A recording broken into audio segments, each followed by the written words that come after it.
Saludos, televidentes de TVUJAT. Está sintonizando El Color de la Literatura, programa donde las ideas surgen y explotan. Cuando una manada de jóvenes se atacan en el desierto de sus páginas, las mentes que gobiernan sus cicatrices oprimen su violencia sinfónica. Son perros hambrientos mordiendo la esperanza humana.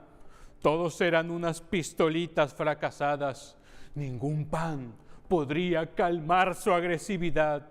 Se revuelcan entre grandes charcos bañados de sangre inocente. ¿Quién podría sentenciar su muerte? ¿Quién? Estos insultos que hastían la espina de su lenguaje oxidado. Estas bocas afiladas por los colmillos del diablo. Los muros ríen silenciosamente. Se dibujan las sombras narrativas, se construye el poeta que escarba en su alma la semilla de sus novelas, la siembra en su propia oscuridad hasta verla crecer y tocarla con el aire fresco de su imaginación. Los perros huyen y las páginas comienzan a crecer. Hoy presentamos a uno de los grandes escritores latinoamericanos de todos los tiempos, ganador de innumerables premios, incluyendo el Nobel de Literatura, un novelista y descendiente de William Faulkner, llamado Mario Vargas Llosa.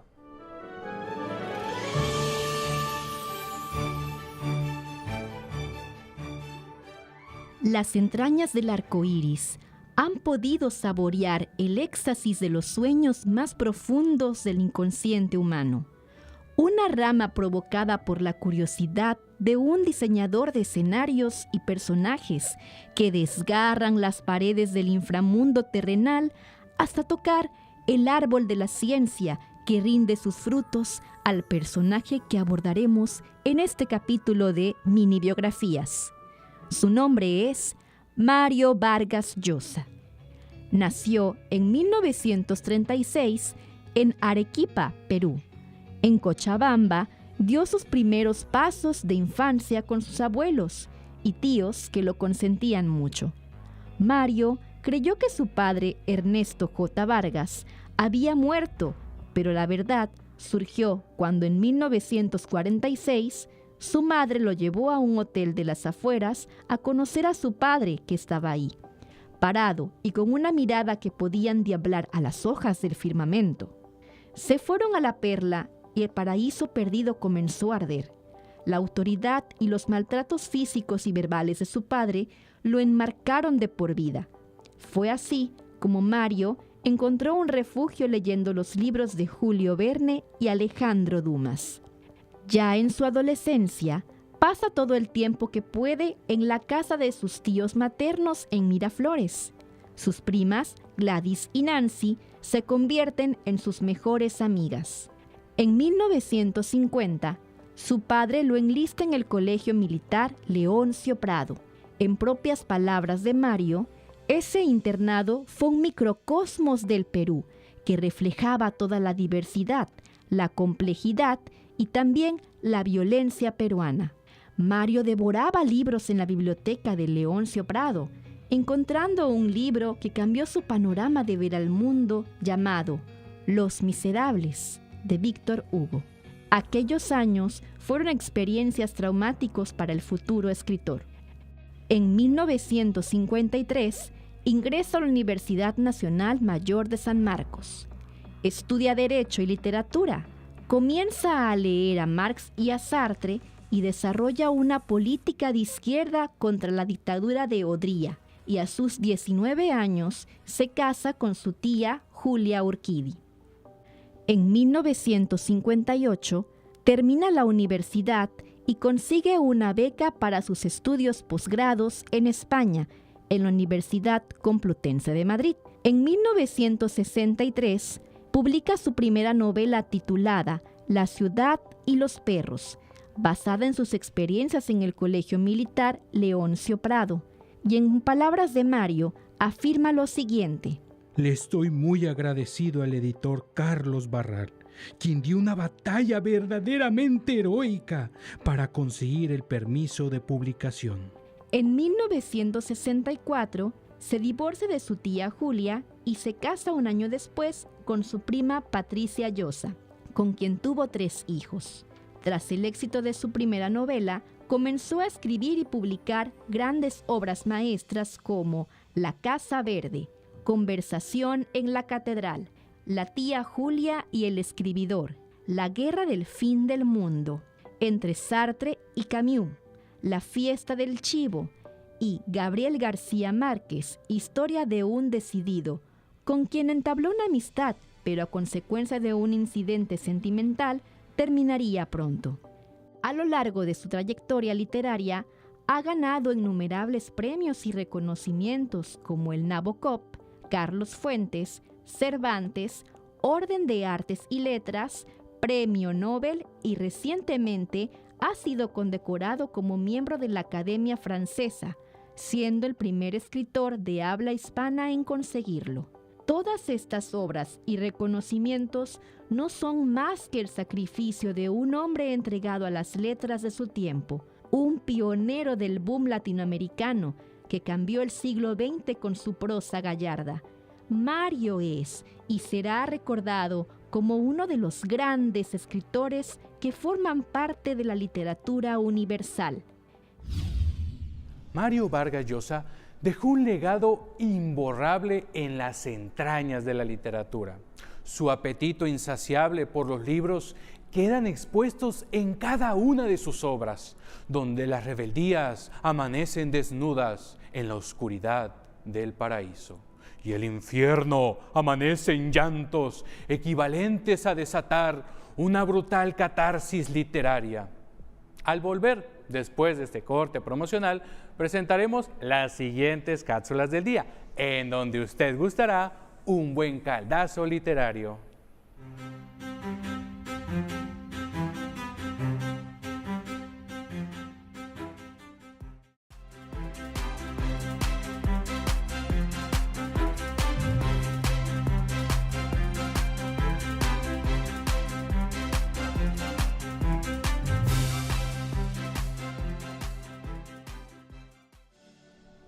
Estamos de regreso. Natalia Ceballos nos recomienda libros que elevarán tu imaginación y tu pensamiento crítico sobre la realidad y las sociedades distópicas. Sus autores rindieron frutos al dios Armagedón, con el fin de abrir su gran boca de fuego a la realidad que muchas veces ignoramos y pocas veces la aceptamos, sin cuestionarlo debidamente.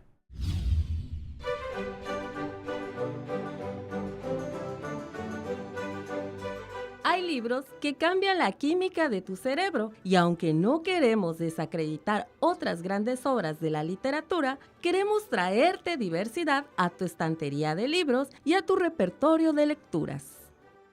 Los libros pueden convertirse en obras tan polémicas para desarmar las cabezas de muchos, y solo aquellos que logren perseverar su volante lector retornarán a la tierra prometida de la literatura. Soy Natalia Ceballos y en esta sección de hoy te recomiendo leer 5 grandes libros que cambiarán tu vida.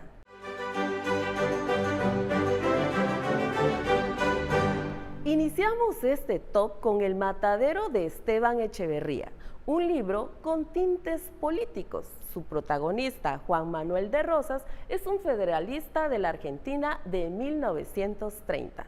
El texto está a medio camino entre la crónica, la ficción, el ensayo y el panfleto, con resonancias románticas y también realistas. El Matadero se resiste a las clasificaciones cerradas, un libro que habla sobre los tiempos turbulentos y violentos que vivimos. La crueldad de los federales está bien relatada y no es difícil de entenderlo. La escena del toro viejo y el unitario del final pueden que te impacten bastante.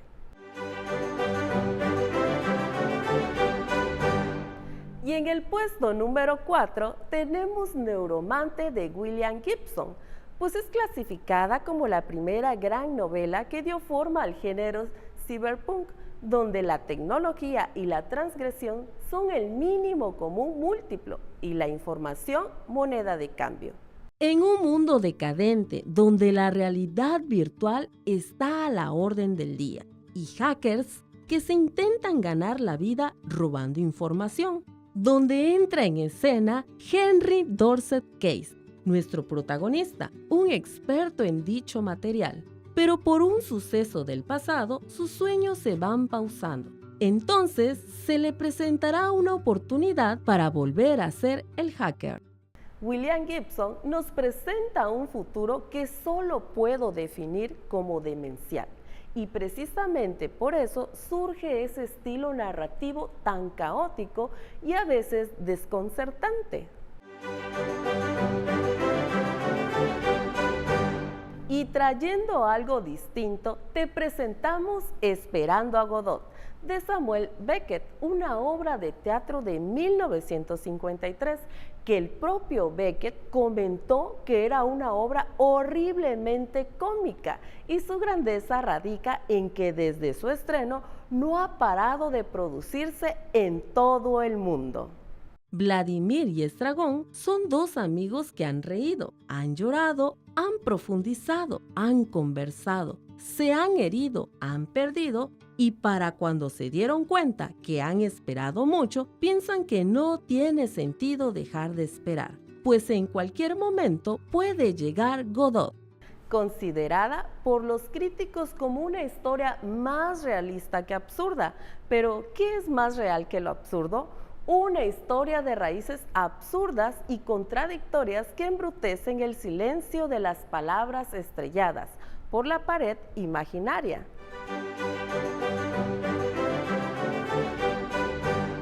En el puesto número 2 tenemos El arco iris de la gravedad de Thomas Pynchon, un libro con estilos barrocos, con tramas rocambolescas y con un hilo argumental de 400 personajes, convirtiéndose en una experiencia desafiante.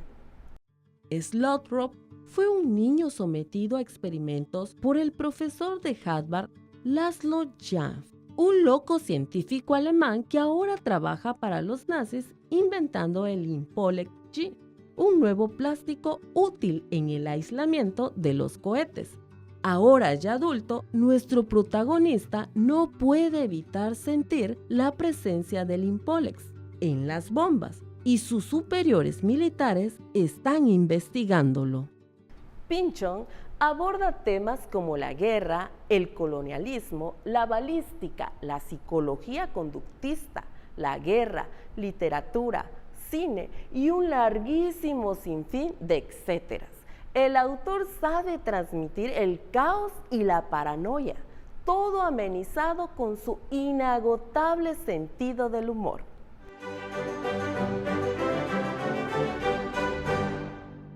Y en el puesto número 1 tenemos Almuerzo al desnudo de William Burroughs, una novela que verdaderamente te romperá la cabeza con su infinita sinfonía contradictoria con la realidad. Un viaje solo para locos o solo la experiencia de las personas con circunstancias muy adversas, que sigue sorprendiendo con sus descripciones hasta la actualidad, con pasajes ininteligibles, otros oníricos, otros cómicamente absurdos. El almuerzo desnudo es una odisea a las entrañas de la rebeldía y la imaginación que no puedes dejar pasar. ¿Estás de acuerdo con nuestra lista? Coméntanos, ¿cuáles de estos libros ya leíste y qué te parecieron? Soy Natalia Ceballos y te recuerdo que este es el mejor momento para comenzar a leer. Estos fueron los 5 grandes libros que cambiarán tu vida.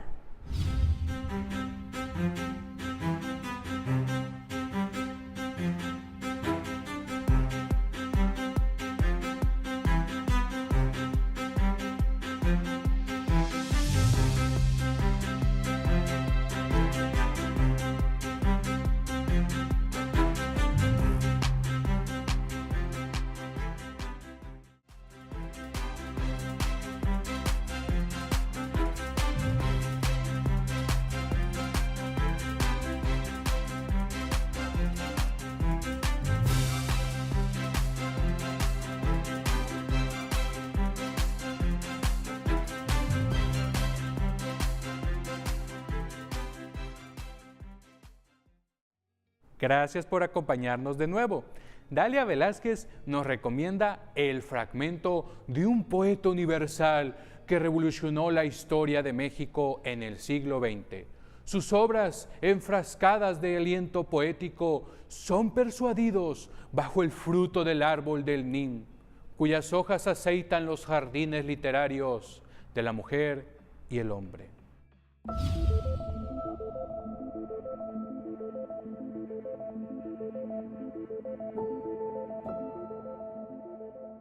Unos lloran con lágrimas, otros con pensamientos. Frase de Octavio Paz, el poeta universal de la palabra que abrió sus venas literarias a nuestro pueblo mexicano. Con el calor de su poesía y la sangre de su prosa declarada en cuerpo y alma a las sagradas rebeldías de su tiempo. Hoy, en Tot Curiosidades, presentamos un fragmento de la obra Águila o Sol, publicada en 1951.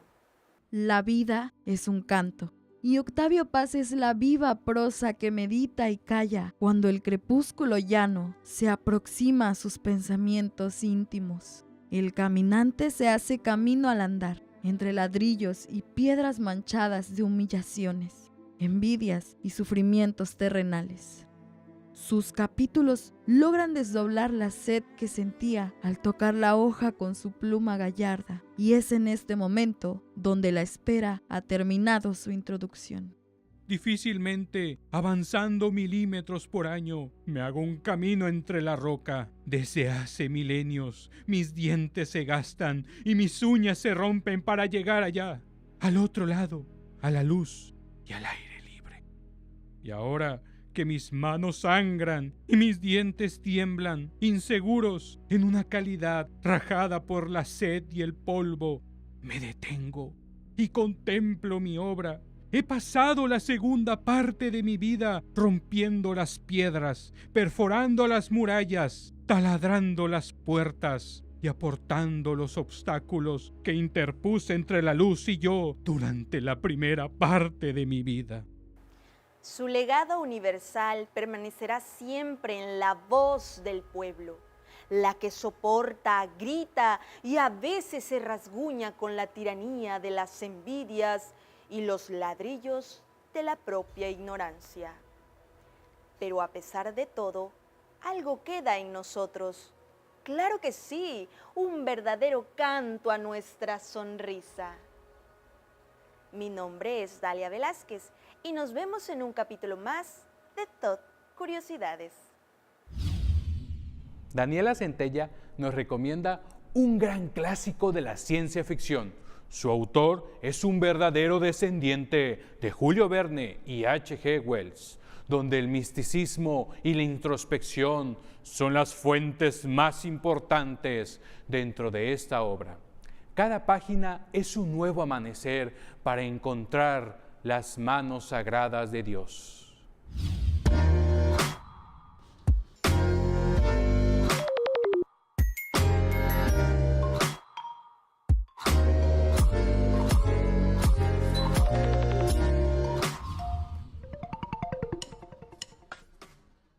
Sean bienvenidos a otro gran capítulo de recomendaciones.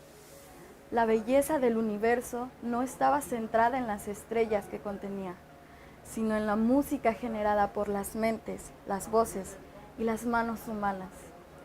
Cita de uno de los grandes libros de ciencia ficción. Hoy, en recomendaciones, presentamos La invasión divina.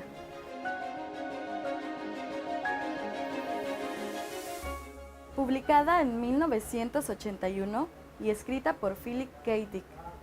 Esta obra gira en torno a dos colonos llamados Herb y Rivis, que viven en un lejano planeta. Estos personajes tendrán un hijo llamado Emanuel, el nuevo Mesías destinado a salvar el mundo. ¿Qué intentó decir el autor y qué me aportó el libro? Philip nos plantea una segunda venida de Cristo, con visiones y paranoias entre sus personajes. Todas estas referencias no son más que una propia visión del autor, plagada de cobardes infiernos e introspecciones que el propio autor experimentó en carne propia. ¿Por qué y para quién lo recomiendo? Lo recomiendo porque es una obra para introducirnos a las verdaderas puertas de la ciencia ficción, en donde el propio lector saldrá de sus propios entornos metafísicos. Y me despido con una frase de Philip K. que dice: la realidad es aquello que, incluso aunque dejes de creer en ello, sigue existiendo y no desaparece. Mi nombre es Daniela Centella y nos vemos hasta la próxima. Amigos, hemos llegado a la última página de nuestro programa. Antes de finalizar, les presentaré el siguiente fragmento de la novela Demian, de Hermann Hesse. Cada hombre solo tiene una vocación genuina: encontrar el camino hacia sí mismo. Su tarea era descubrir su propio destino, no uno arbitrario, y vivirlo totalmente con resolución dentro de sí mismo. Todo lo demás es una existencia hipotética, un intento de evasión, una huida hacia los ideales de las masas, conformidad y miedo al propio interior. Mi nombre es Juan Villegas. Te mando un abrazo. Hasta pronto.